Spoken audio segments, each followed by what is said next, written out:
আমরা অ্যারিস্টোক্র্যাট ফ্যামিলিগুলোতে দেখতে পাচ্ছি সেখানে কোনো সন্তান লালন পালনের ক্ষেত্রে ইসলামের দিক নির্দেশনাকে তারা দেখছে না।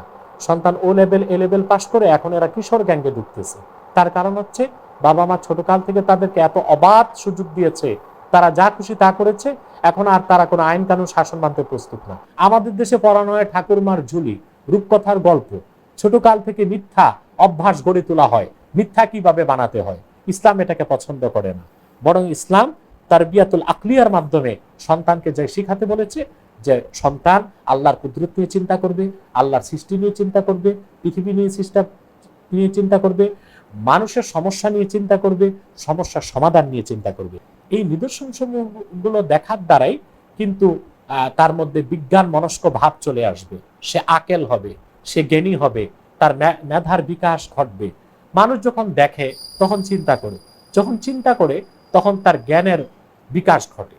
যেমন আপনি দেখুন স্যার আইজাক নিউটন, সে একটি আপেল বাগানে বসেছিল, আপেল গাছ থেকে পড়ে গিয়েছে, সে চিন্তা করতে লাগলো যে আপেলটা নিচে না পড়ে উপরে গেল না কেন।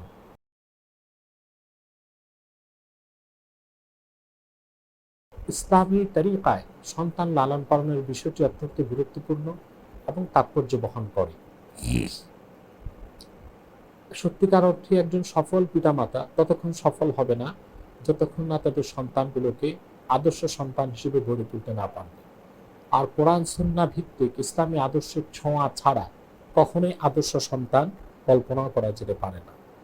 প্রথমে যে সন্তান কিভাবে লালন পালন করতে হবে, এই ক্ষেত্রে সন্তান লালন পালনের ক্ষেত্রে সুন্দর পরিচ্ছন্ন হৃদয়ের অধিকারী একটি আদর্শ সন্তান গড়ে তুলতে হলে ইসলাম 5 প্রকার তারবিয়ত দিয়েছে, 5টি পদ্ধতি অবলম্বন করতে হবে।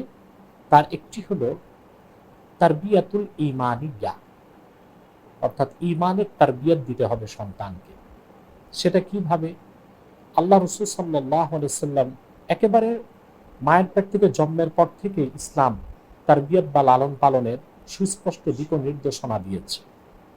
এই ক্ষেত্রে যে বিষয়টি উল্লেখযোগ্য তা হচ্ছে রাসূল করিম সাল্লাল্লাহু আলাইহি সাল্লাম উম্মতকে নির্দেশ করেছেন সন্তান জন্মগ্রহণ করার পরে, তাকে পরিষ্কার করার পরে, পবিত্র করার পরে সন্তানের দোকানে আজান দিতে হবে।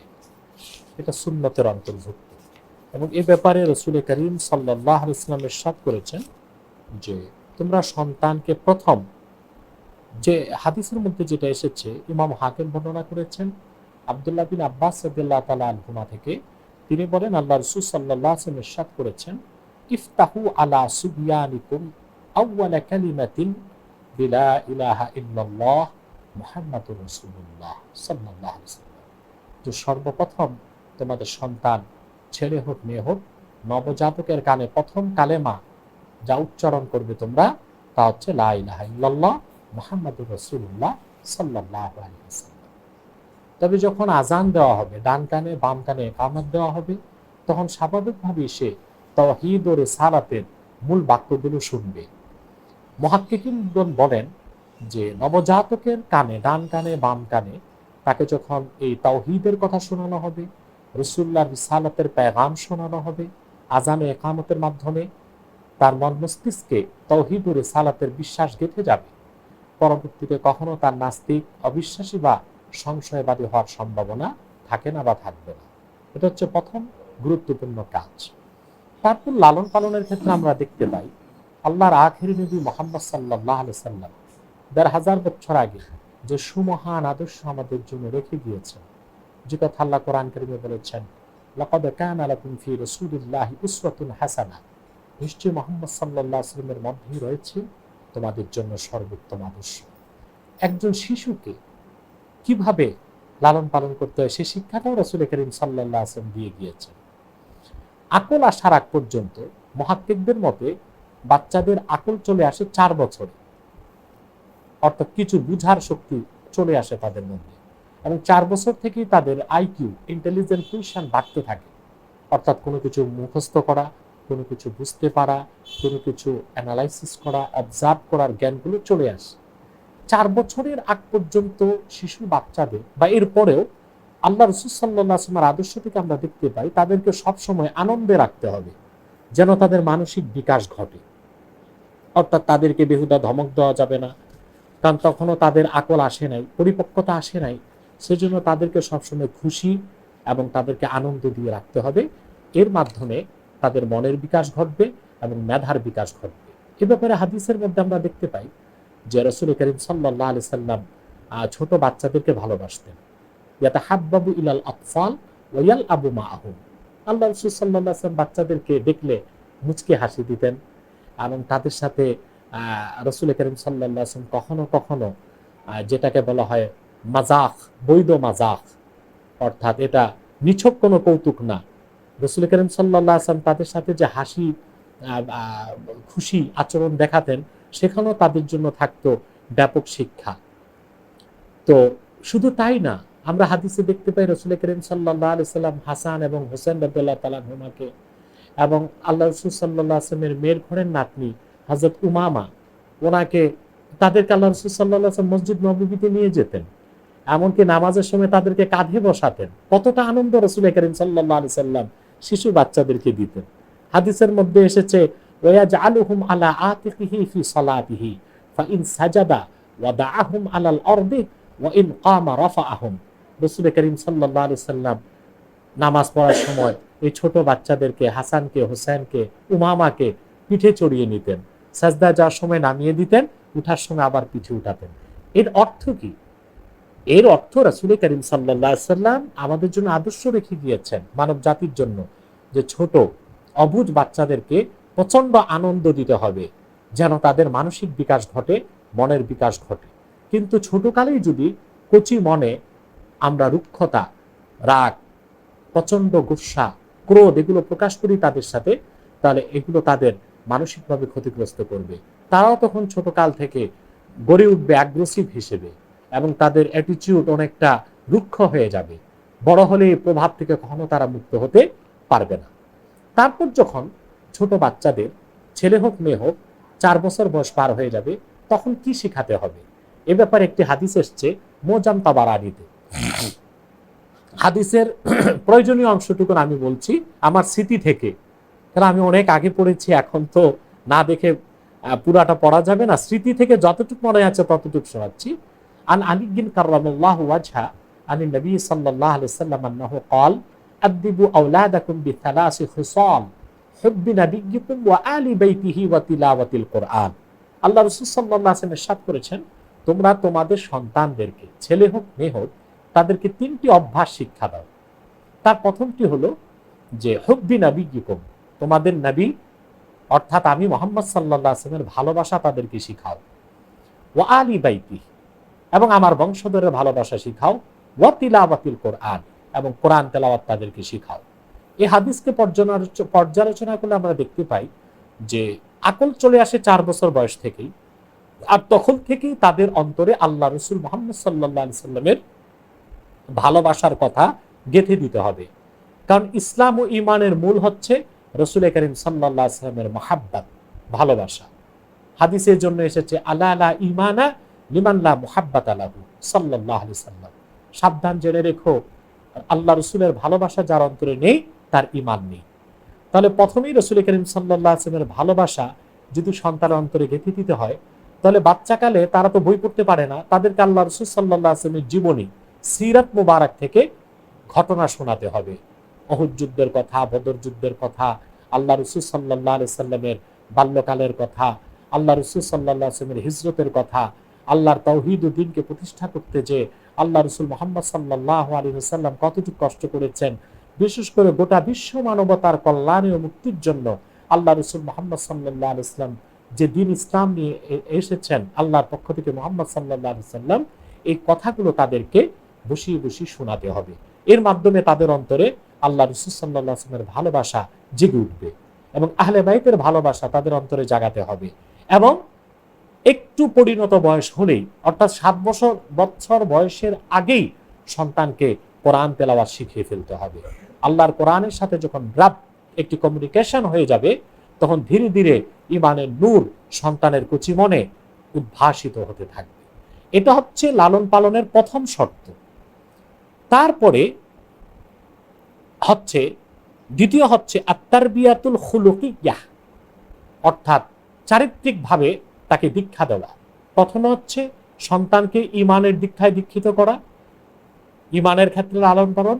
দ্বিতীয়ত হচ্ছে তার চারিত্র ঘটনে, চারিত্রিক উৎকর্ষ সাধনের জন্য, তার অন্তরের সুকুমার বৃত্তিগুলোকে বিকশিত করার জন্য পিতামাতাকে খেয়াল করতে হবে যেন তার চারিত্রিক বিকাশ ঘটে। সেজন্য কি করতে হবে?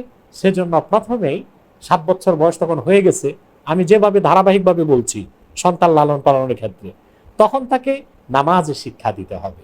এই ক্ষেত্রে রাসূল কারীম সাল্লাল্লাহু আলাইহি ওয়াসাল্লাম ইরশাদ করেছেন, মুরু আওলাদাকুম বিস-সালাহ ওয়া হুম আবনাউ সাবঈ সিনিন। তোমরা তোমাদের সন্তান ছেলে হোক মেয়ে হোক তাদেরকে নামাজের আদেশ করো যখন তাদের বয়স 7। ওয়াদরিবুহুম আলাইহা ওয়া হুম আবনাউ আশরিন। আর যখন তাদের বয়স 10 তখন যদি নামাজ না পড়ে তাহলে তাদেরকে মৃদু প্রহার করো। মৃদু প্রহার মানে তাকে হালকা শাসনের জন্য, তাকে হালকা পানিশমেন্ট যেটা সে বরদাস্ত করতে পারে। ওয়াফাররিকু বাইনাহুম ফিল মাদাজি, এবং তাদের বিছানাকে পৃথক করে দাও। অর্থাৎ 7 বছর বয়স থেকে তার ভালো মন্দ বুঝার জ্ঞান চলে আসে এবং এই মুহূর্তে সে আকেল হয়ে যায়। শরীয়তের দৃষ্টিকোণ থেকে সে বালেগ না হলেও আকেল হয়ে যায়। আকেলের পর বালেগ হবে সে। আকেল হয়ে যাওয়ার পর তাকে নামাজের দীক্ষা দিতে হবে। 5 ওয়াক্ত নামাজের জন্য তাকে প্রেসার ক্রিয়েট করতে হবে এবং তাকে বুঝিয়ে শুনিয়ে নামাজে অভ্যস্ত করতে হবে। এটা হচ্ছে তারবিয়াতুল খুলুকিয়্যাহ। এই তারবিয়াতের মধ্যে আরো রয়েছে মানুষের ভালো কথা শিক্ষা দেওয়া, সত্য কথা শিক্ষা দেওয়া, পরনিন্দা পরচর্চা না করা। কিন্তু আমাদের দেশে এইভাবে আমরা সন্তানকে লালন পালন করছি না, বরং সোশ্যাল মিডিয়ার কুশলতার কারণে এবং অপসংস্কৃতির কারণে আমাদের ছোট ছোট বাচ্চারা ছোটকাল থেকেই মিথ্যা শিখে, হিংসা বিদ্বেষ শিখে, কিভাবে একজন আরেকজনকে মেরে কুপুকাত করতে হয় এগুলো শেখানো হচ্ছে আমাদের অপসংস্কৃতির মাধ্যমে এবং আমাদের অপসংস্কৃতি চর্চার মাধ্যমে। অথচ এই বয়সটিতে সন্তানকে শেখানো হবে যে উত্তম চরিত্র কিভাবে সে ধারণ করবে। কারণ 7 বছর বয়স থেকে 11-12 পর্যন্ত এটাকে টিন এজ ধরা হয়, সবচেয়ে রিস্কি পিরিয়ড সন্তানের জন্য। এই সময়টিতে তার চরিত্রের দিকে সবচেয়ে বেশি লক্ষ্য রাখতে হবে। 3 নাম্বার হচ্ছে তারবিয়াতুল জিসমিয়্যাহ। ইসলাম সবচেয়ে বেশি গুরুত্ব দিয়েছে সুস্বাস্থ্যের ব্যাপারে। এজন্য সন্তানকে এই সময় ফিজিক্যাল এক্সারসাইজ করাতে হবে যেন সে ধীরে ধীরে সুঠাম দেহ নিয়ে গড়ে উঠতে পারে। যে সন্তানগুলো বাল্যকাল থেকে ফিজিক্যাল এক্সারসাইজ করবে না, দেখা যাবে তারা ধীরে ধীরে তাদের শরীরে মেদ জমে যাবে, তাদের মধ্যে অলসতা চলে আসবে, তাদের মধ্যে কর্ম উদ্দীপনা থাকবে না, সজীবতা থাকবে না। তখন সে ভালো পড়াশোনা করতে পারবে না, ভালো ছাত্র হতে পারবে না। এই জন্য ইসলাম যথেষ্ট গুরুত্ব দেয় সুস্বাস্থ্যের ব্যাপারে। একজন মানুষকে যদি সে দ্বীনের কর্মী হতে চায়, আল্লাহ তাআলার নেককার বান্দা হতে চায়, তাকে প্রচন্ড কর্মঠ হতে হবে। কারণ অকর্মণ্য এবং অলস মানুষ তো তারাবির নামাজ পড়বে না, অকর্মণ্য অলস মানুষ জামাতে যে নামাজ পড়বে না, অকর্মণ্য অলস মানুষ তো ফজর নামাজের সময় ঘুম থেকে উঠে নামাজ পড়তে যাবে না। সেজন্য প্রয়োজন সুস্বাস্থ্য, সেজন্য প্রয়োজন কর্ম উদ্দীপনা থাকা, সেজন্য দেহে স্টিমিনা প্রচুর থাকতে হবে, সেজন্য ফিজিক্যাল এক্সারসাইজ বা যাকে রিয়াজাত বলা হয়, রিয়াজাতুল আবদান, অর্থাৎ তাকে বডি বিল্ডার্স হিসেবে বা এক্সারসাইজ করে সুস্বাস্থ্য বা কর্মঠ হিসেবে সন্তানকে গড়ে উঠতে হবে। এ ব্যাপারে রাসূল কারীম সাল্লাল্লাহু আলাইহি ওয়াসাল্লামের হাদিস আছে, আল মুমিনুল কাওয়িয়্যু খায়রুন ওয়া আহাব্বু ইলাল্লাহি মিনাল মুমিনিদ দাঈফ। একজন অসুস্থ এবং দুর্বল মুমিন থেকে একজন কর্মঠ সুস্বাস্থ্যের অধিকারী মুমিনের আল্লাহর কাছে অধিক প্রিয়। কারণ অলস, অকর্মণ্য এবং যারা শক্তিহীন, মেধাহীন, তাদের দ্বারা দিনের খুব একটা কাজ হয় না, বরং সমাজের জন্য তারা বোঝা হয়ে থাকে। সেজন্য সন্তানকে অবশ্যই রাতে খাওয়া দাওয়ার পর একটু এক্সারসাইজের অভ্যাস গড়ে তুলতে হবে, সকালে ফজর নামাজের পর একটু হাঁটাহাঁটির অভ্যাস গড়ে তুলতে হবে, বিকেলে শরীয়তের পদ্ধতি রক্ষা করে সে খেলাধুলা করতে পারে একটু, যেন তার শরীর চর্চার মাধ্যমে তার দৈহিক সুঠাম দেহের সে অধিকারী হতে পারে। 4 নম্বর হচ্ছে তারবিয়াত বা লালন পালনের ক্ষেত্রে আত-তারবিয়াতুল আকলিয়্যাহ, অর্থাৎ সন্তান ধীরে ধীরে বড় হবে আর তার চিন্তার ক্ষেত্রকে প্রসারিত করতে হবে পিতামাতাকে। অর্থাৎ আল্লাহর সৃষ্টি নিয়ে সে চিন্তা করবে, মানুষকে নিয়ে সে চিন্তা করবে, পৃথিবীকে নিয়ে সে চিন্তা করবে। আল্লাহ পাক কোরআন কারীমে বলেছেন, কুলিং যুরু মাযা ফিস সামাওয়াতি ওয়াল আরদ। মুহাম্মদ সাল্লাল্লাহু আলাইহি ওয়াসাল্লাম আপনি বলুন তারা যেন লক্ষ্য করে দেখে আকাশ ও জমিনে আল্লাহর কি নিদর্শন সমূহ রয়েছে। এই নিদর্শন সমূহগুলো দেখার দ্বারাই কিন্তু তার মধ্যে বিজ্ঞান মনস্ক ভাব চলে আসবে, সে আকেল হবে, সে জ্ঞানী হবে, তার মেধার বিকাশ ঘটবে। মানুষ যখন দেখে তখন চিন্তা করে, যখন চিন্তা করে তখন তার জ্ঞানের বিকাশ ঘটে। যেমন আপনি দেখুন স্যার আইজাক নিউটন, সে একটি আপেল বাগানে বসেছিল, আপেল গাছ থেকে পড়ে গিয়েছে, সে চিন্তা করতে লাগলো যে আপেলটা নিচে না পড়ে উপরে গেল না কেন। এর থেকে চিন্তা করে সে পেল পাওয়ার অফ গ্রেভিটেশন, মাধ্যাকর্ষণ শক্তির মতো যুগান্তকারী একটি জিনিসের তথ্য সে পৃথিবীর মানুষকে দিয়েছে। যদিও বা আমি বলবো এটা আইজাক নিউটনের আবিষ্কার নয়, কোরআন কারীম আল্লাহ তাআলা ১,৫০০ বছর আগে বলেছেন, ইন্নাল্লাহা ইউমসিকুস সামাওয়াতি ওয়াল আরদা আন তাজুলা, আল্লাহ তাআলা আকাশ জমিনকে ধরে রেখেছেন বিচ্যুত হওয়া থেকে। এই বিচ্যুত হচ্ছে না কেন? আকাশ জমিন, গ্রহ নক্ষত্র, গ্রহাণু পুঞ্জ, নিহারিকা, ধূমকেতু মাধ্যাকর্ষণ শক্তির কারণে আটকা পড়ে আছে। এটা কোরআন থেকেই মানুষ পেয়েছে। কিন্তু নিউটনের উদাহরণটা দিলাম যে সে চিন্তা করেছে, চিন্তা করতে যে মাধ্যাকর্ষণ শক্তির একটি জিনিসকে খুঁজে পেয়েছে। এই জন্য আল্লাহ তাআলার নির্দেশ, ইসলামের দীক্ষা হচ্ছে প্রতিটি মানুষ চিন্তা করবে, ভাবনা করবে। অতএব পিতা মাতাকে সন্তান যেন চিন্তার জগতে তার চিন্তাকে প্রসারিত করতে পারে, জ্ঞানের বিকাশ যেন ঘটাতে পারে, তার মধ্যে যেন আবিষ্কার মনস্কতা সৃষ্টি হয়, অর্থাৎ নতুন নতুন চিন্তা, ধ্যান, ধারণা তার মধ্যে তৈরি হয় এবং কনস্ট্রাকটিভ দিকগুলো সে পৃথিবীর মানুষকে উপহার দিতে পারে। সেজন্য চতুর্থ তারবিয়ত বা লালন পালনের ক্ষেত্রে তারবিয়াতুল আকলিগা, পিতামাতাকে অবশ্যই খেয়াল রাখতে হবে সন্তানের ক্ষেত্রে। সেজন্য সন্তানকে সুসাহিত্য পাঠ করাতে হবে। আমরা এটা পাচ্ছি না।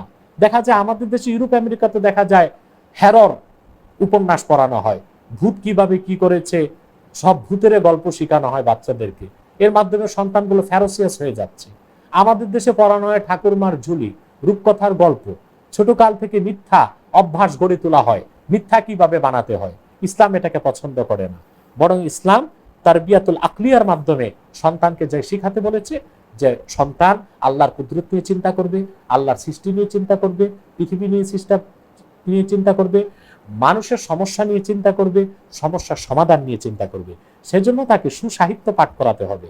আর আমি তো হলফ করে বলবো আল্লাহর নামে যে কোরআন সুন্নাহর সংস্পর্শ ছাড়া সুসাহিত্য কোনোদিন গড়ে উঠতে পারে না। পঞ্চম হচ্ছে তারবিয়াতুন নাফসিয়্যাহ, অর্থাৎ আত্মশুদ্ধির ব্যবস্থার দিকে সন্তানকে অনুপ্রাণিত করতে হবে। যখন সে বালেগ হয়ে যাবে তখন, অর্থাৎ তার ছেলে যদি হয় 15 বয়স ক্রস করলে, মেয়ে যদি হয় 9 বছর বয়স ক্রস করলেই তাকে তার আত্মিক উৎকর্ষ সাধনের জন্য কিছু ভালো দিক তাকে শিখাতে হবে। নফসের জন্য ক্ষতিকারক যে দিকগুলো আছে, ক্রোধ, হিংসা, মিথ্যা, গীবাত, পরনিন্দা, পরচর্চা, এগুলোর কুফলতা তাকে বুঝাতে হবে। ভালোবাসা, প্রেম, প্রীতি, ভালোবাসা, মহাব্বত, মানুষের সাথে সত্য কথা বলা, পরনিন্দা, পরচর্চা ত্যাগ করা, এই ভালো অভ্যাসগুলো তাকে শিখাতে হবে, যার মাধ্যমে তারবিয়াতুন নাফসিয়া বা তার আত্মিক উৎকর্ষ সাধন হবে। এরপরে যখন সে পড়াশোনায় প্রবেশ করবে, অবশ্যই সন্তানকে, সে যদি জেনারেল শিক্ষায় শিক্ষিত হতে চায় সমস্যা নেই, কিন্তু এই 5টি তারবিয়তের মাধ্যমে তাকে ঈমান ও ইসলামের একটি কাঠামোতে নিয়ে আসা হলো। ঈমান ও ইসলামের একটি স্ট্রাকচারে আনার পর বড় হয়ে সে যা কিছু পড়ুক, হোক সে ব্যারিস্টার, হোক ম্যাজিস্ট্রেট, হোক ডাক্তার, হোক বিজ্ঞানী, হোক প্রফেসর, যাই হোক, সে আল্লাহর দিন থেকে সরে দাঁড়াবে না। দিনের পক্ষে কাজ করতে না পারলেও দিনের বিপক্ষে তার অবস্থান কখনো হবে না। আশা করি আমি সংক্ষেপে কথাগুলো আপনাদের সামনে তুলে ধরতে পেরেছি। জাযাকাল্লাহ। চাইল্ড সাইকোলজিস্টগণ বলেছেন বাচ্চাদের যদি আপনি অধিক শাসন করেন তাহলে সে ইনডিসিপ্লিন হয়ে যাবে। এই ক্ষেত্রে ইসলামিক প্যারেন্টিং কি পরামর্শ দেয়? জি, ধন্যবাদ আপনাকে আনসার সাহেব। প্রশ্ন করার আগেই মনে উত্তরটি আমি দিয়ে ফেলেছি আমার মূল বক্তব্যে। তারপর আমি আরেকটু বর্ধিত অংশ বলে দিচ্ছি যে ইসলাম সবসময় শিশু বাচ্চাদের আকল আসার আগে তাদেরকে শাসন করার পক্ষে সম্মতি দেয় না, বরং তাদেরকে আমরা আল্লাহ রাসূল সাল্লাল্লাহু আলাইহি সাল্লামের উসওয়ায়ে হাসানা থেকে যা শিখি যে কচি শিশু, একেবারেই ছোট বাচ্চাদেরকে সবসময় আনন্দে রাখতে হবে, যেন তাদের মানসিক বিকাশ ঘটে, আত্মিক বিকাশ ঘটে। তবে আকল চলে আসার পর যখন সে আকেল হবে, অর্থাৎ ভালো মন্দ বুঝার জ্ঞানটুকুন চলে আসবে, তখন হাদিস থেকে দেখা যায় যে তাকে জোরে আঘাত করা যাবে না, জোরে মারাও যাবে না, কিন্তু তাকে একটি শাসনের মধ্যে নিয়ে আসতে হবে। সেজন্য রাসূল করিম সাল্লাল্লাহু আলাইহি ওয়াসাল্লামের হাদিস আছে, লা তাদা আসাকা আন আহলিকা আদাবান, আদব বা শিষ্টাচার শিক্ষার ক্ষেত্রে তুমি তোমার আহাল থেকে সন্তান সন্ততি ছাত্র পরিজনের ক্ষেত্রে লাঠিকে সরিও না। এর মানে লাঠি না সরানোর উদ্দেশ্য লাঠি মারা নয়, অর্থাৎ তাকে একটু চেক অ্যান্ড ব্যালেন্সের জন্য তাকে লাঠি দেখাতে হবে। অর্থাৎ মারা যাবে না জোরে, হালকা একটু শাসনের মধ্যে রাখতে হবে। নতুবা একেবারেই যদি তাকে আমরা বাউন্ডারির বাইরে বের হওয়ার সুযোগ দিয়ে দিই, অর্থাৎ কোনো বাইন্ডিংয়ে না রাখি, তাহলে সে আবার খুব বেশি বিপদগামী হয়ে যাওয়ার সম্ভাবনা আছে। আমরা এরিস্টোক্রেট ফ্যামিলিগুলোতে দেখতে পাচ্ছি সেখানে কোনো সন্তান লালন পালনের ক্ষেত্রে ইসলামের দিক নির্দেশনাকে তারা দেখছে না। সন্তান ও লেভেল এ লেভেল পাশ করে এখন এরা কিশোর গ্যাঙ্গে ঢুকতেছে। তার কারণ হচ্ছে বাবা মা ছোটকাল থেকে তাদেরকে এত অবাধ সুযোগ দিয়েছে, তারা যা খুশি তা করেছে, এখন আর তারা কোনো আইন কানুন শাসন মানতে প্রস্তুত না। এজন্য আইন কানুনের প্রতি যে অবিডিয়েন্সি, আইন কানুন মানার ক্ষেত্রে যে আনুগত্য, সেই শিক্ষাটাও সন্তানকে বাল্যকাল থেকে দিতে হবে। সেজন্য রাসূল করিম সাল্লাল্লাহু আলাইহি ওয়াসাল্লাম বলেছেন, লা তাদা আসাকান আহলিকা আদাবান, অর্থাৎ আদব শিক্ষা দেবার ক্ষেত্রে সন্তান থেকে তোমরা ছড়ি বা লাঠিটা সরিও না। এর মানে তাকে ভয় দেখাতে হবে হালকা হালকা, যেন সেই ভয়টা মাত্রাতিরিক্ত না হয়। আবার একেবারে তাকে যদি বাইন্ডিং এর বাইরে যেতে দেওয়া হয়, তাহলে সে বড় হয়ে মানুষ না হয়ে অমানুষ হয়ে যাবে। এই দিকটিও লক্ষ্য রাখতে হবে। আশা করি উত্তরটা পেয়েছেন।